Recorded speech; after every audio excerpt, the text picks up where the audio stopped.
అందరూ ఎలా ఉన్నారు? బాగున్నారా? ఇవాళ అయితే కోడిగుడ్లతో వెరైటీ చేద్దాం అనుకుంటున్నాను. సండే స్పెషల్ గాను.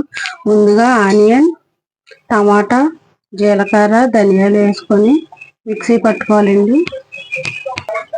ఇలాగా గుడ్లు ఉడకబెట్టుకున్నానండి. నేనైతే 4 గుడ్లు ఉడకబెట్టుకున్నాను. ఇలాగైతే గుడ్లు ఒలుసుకుంటున్నానండి. ఇలాగ ఒలిసిన గుడ్లని ఇలాగ ఆఫ్ చేసుకోవాలండి. ఇలా గుడ్లు అయితే ఆఫ్ చేసుకున్నానండి. ఇలా పోసుకొని ఇప్పుడు స్టవ్ వెలిగించుకొని పెనం పెట్టుకొని అందులో ఆయిల్ పోసుకుంటున్నానండి. పసుపు వేస్తున్నానండి. వేపుకుంటున్నానండి. ఇలా తిరగబెట్టుకొని ఇలాగైతే వేసుకొని ఫ్రై చేసుకుంటున్నానండి. ఇలా ఫ్రై చేసుకున్న గుడ్డు మూడుని ప్లేట్లో తీసుకోవాలండి.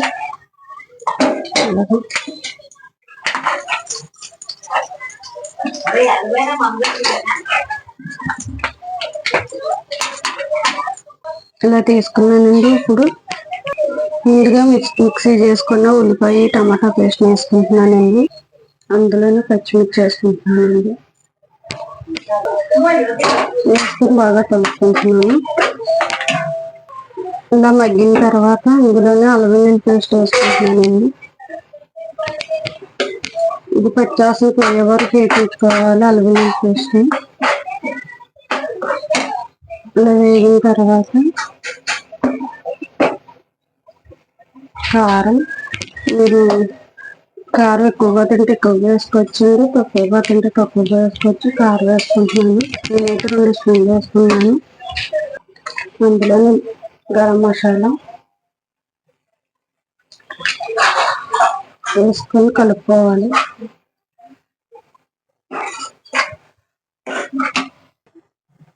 ఇలా మగ్గిన కదా ఇందులోనూ వాటర్ వేసుకోవాలి. నేనైతే వాటర్ వేసుకుంటున్నానండి. ఎక్కువ అవసరం ఉండదు, అలా వేసుకుంటే సరిపోతుంది. ఇప్పుడైతే ఈ గుడ్లను అయితే వేసుకుంటున్నానండి.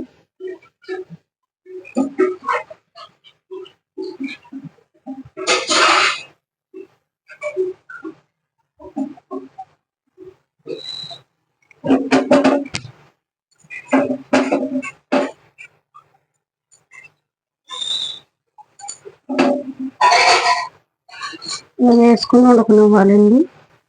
రుచికి సరిపడంత వేసుకొని కలుపుకొని ఉడకనివ్వాలండి. ఇలా ఉడికిన తర్వాత గరం మసాలా,